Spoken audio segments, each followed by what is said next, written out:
Good evening. This is Akashvani. I am Saira Mujtaba with the news at 9.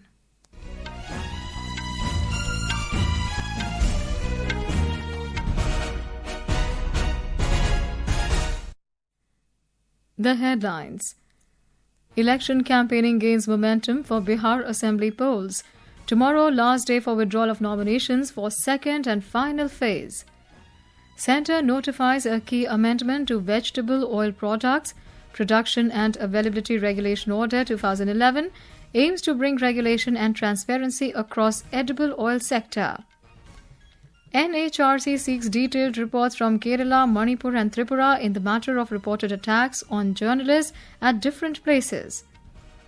A Belgian court approves extradition of fugitive businessman Mehul Choksi to India in connection with 13,500 crore rupee Punjab National Bank fraud case. In Women's ODI Cricket World Cup, England set a target of 245 runs before Australia in Indore.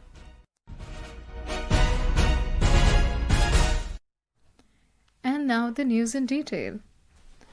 Campaigning for the Bihar Assembly elections has gained momentum as several leaders of the National Democratic Alliance or NDA and Grand Alliance held election rallies and meetings today. Our correspondent has filed this report.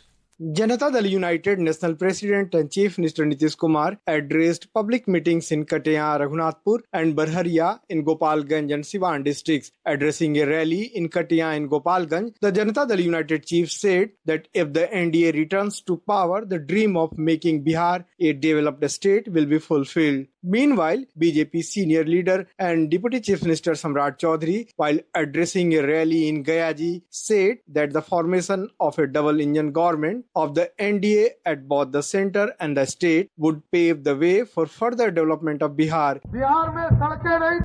There were no roads in Bihar earlier, but today every village has roads. There used to be 4,000 kilometers of rural roads. Now around 1.5 lakh kilometers of village roads have been built. He also addressed rallies in Banka. Chirag Paswan, the president of Lok Janshakti Party Ramvilas, and Union Minister addressed a public meeting in Parbatta in Khagadia. He claimed that golden period of Bihar will again return if NDA voted to power. RJD leader Tejasvi Prasad Yadav claimed that if Grand Alliance is voted to power, the Jivika Didis and contractual workers will be regularized as permanent government servants. On the other hand, Congress poll observer and former Rajasthan Chief Minister Ashok Gehlot said that the Grand Alliance is completely united. The press conference is tomorrow. All clarifications will be provided there and whatever confusion exists will come to an end. The Grand Alliance is united and entering the electoral fray together. There is no problem. Congress Bihar in charge Krishna Lavaru alleged that the BJP and JDU leaders are trying to mislead people and they should answer about the questions on employment, migration and poor condition of education. Dharmendra Kumar Rai, Akashvani News, Patna. In the second and final phase of the Bihar Assembly elections, tomorrow is the last day for withdrawal of nominations for 122 constituencies. Voting will be held on the 11th of November across 122 assembly constituencies spread over 20 districts.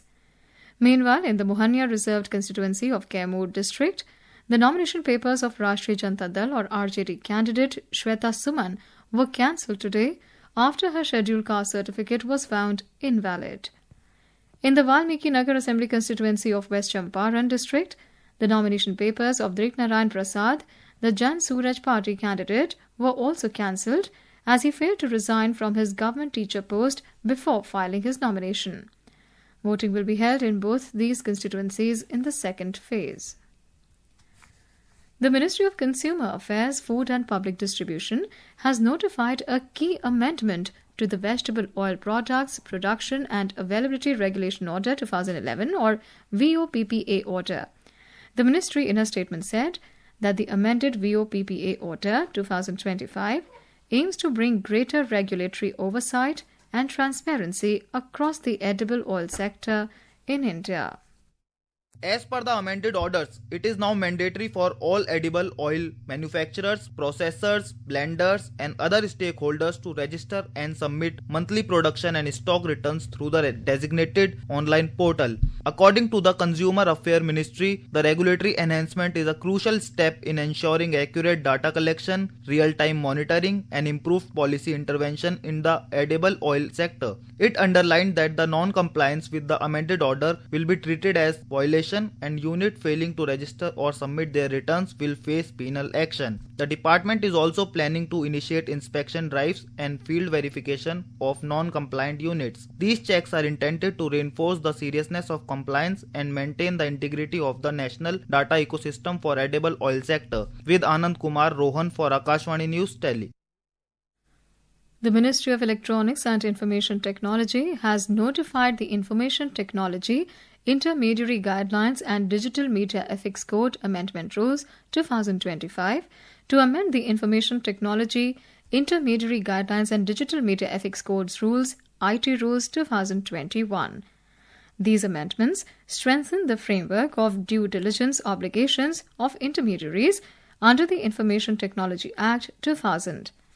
The Ministry added that specifically, the amendments to Rule 3(1)D provide additional safeguards to ensure that removal of unlawful content by intermediaries is carried out in a transparent, proportionate, and accountable manner.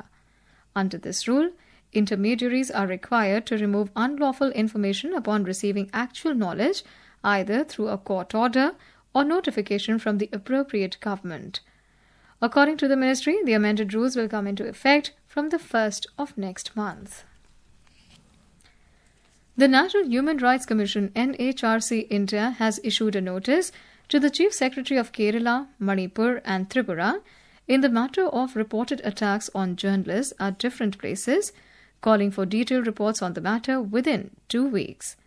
Reportedly, in all the 3 cases, the victims were hospitalized for treatment and cases were registered by the police. Taking suo motu cognizance of media reports, the Commission has asked the DGP of the following state to intimate the present status of investigation in the case and the steps taken to ensure that such incidents do not recur in the future. The NHRC has also issued a notice to the Chief Secretary and DGP of Gujarat over reported death of a differently abled RTI activist. Reportedly, the victim's body was found in a canal on the 14th of this month after being abducted on the 12th from an area near his residence in Gujarat's Thara district. Taking suo motu cognizance of a media report, the Commission has called for a detailed report within 2 weeks. This is Akashvani giving you the news. For quick news updates round the clock, follow us on our X handle at AIR News Alerts.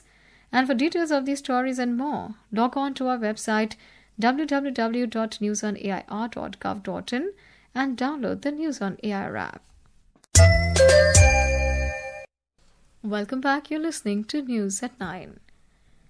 A Belgian court in Antwerp has approved the extradition of fugitive businessman Mehul Choksi to India in connection with the 13,500 crore rupee Punjab National Bank fraud case. The court upheld the legality of his arrest by Belgian authorities, marking a key advance in India's pursuit of the absconding jeweler. Choksi had argued in court that he was allegedly abducted from Antigua and faced the threat of political persecution and inhumane treatment in India, but the court found no concrete evidence to support those claims. Defence Minister Rajnath Singh has said that Operation Sindoor witnessed extraordinary jointness and integration among the 3 services. He added that it also reaffirmed the government's resolve to devise coordinated, adaptive and preemptive defence strategies to deal with the challenges arising out of the changing world order and evolving methods of warfare. Mr. Singh made these remarks while addressing a book launch in New Delhi.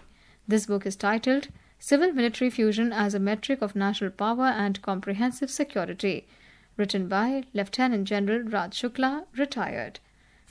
The Union Home Ministry's high-powered committee today held talks with leaders of Ladakh over various issues in New Delhi.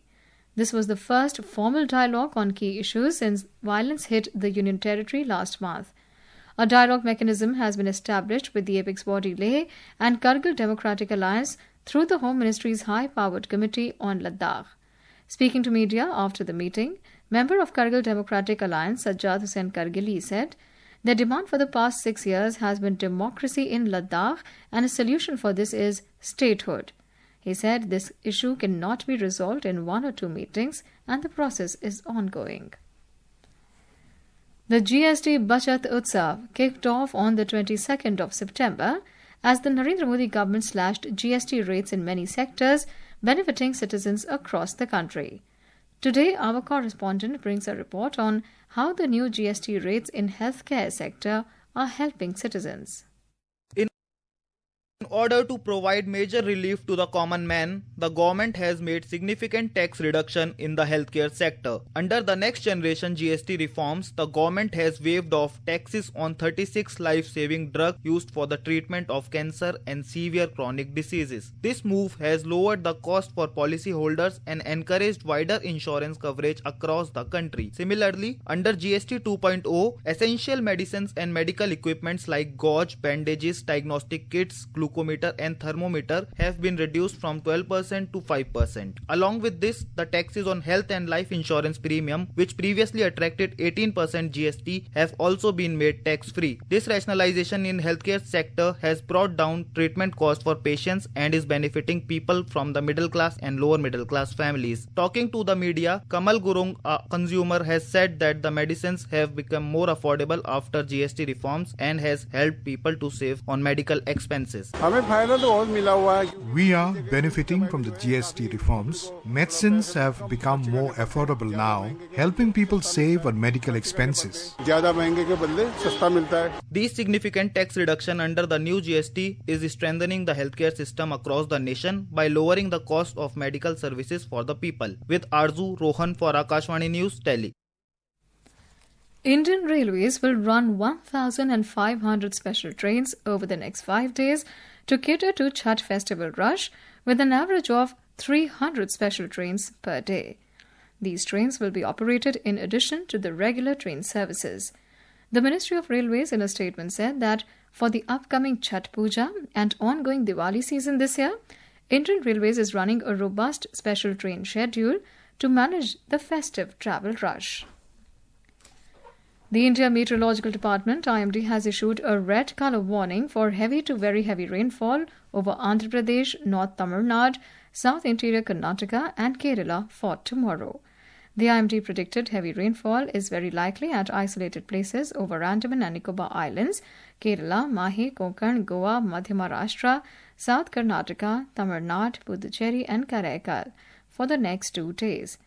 Talking to Akashvani News, senior scientist in Met Department, Dr. R.K. Jinamani said that heavy to very heavy rainfall will continue over North, Interior and Coastal Tamil Nadu and South Andhra Pradesh.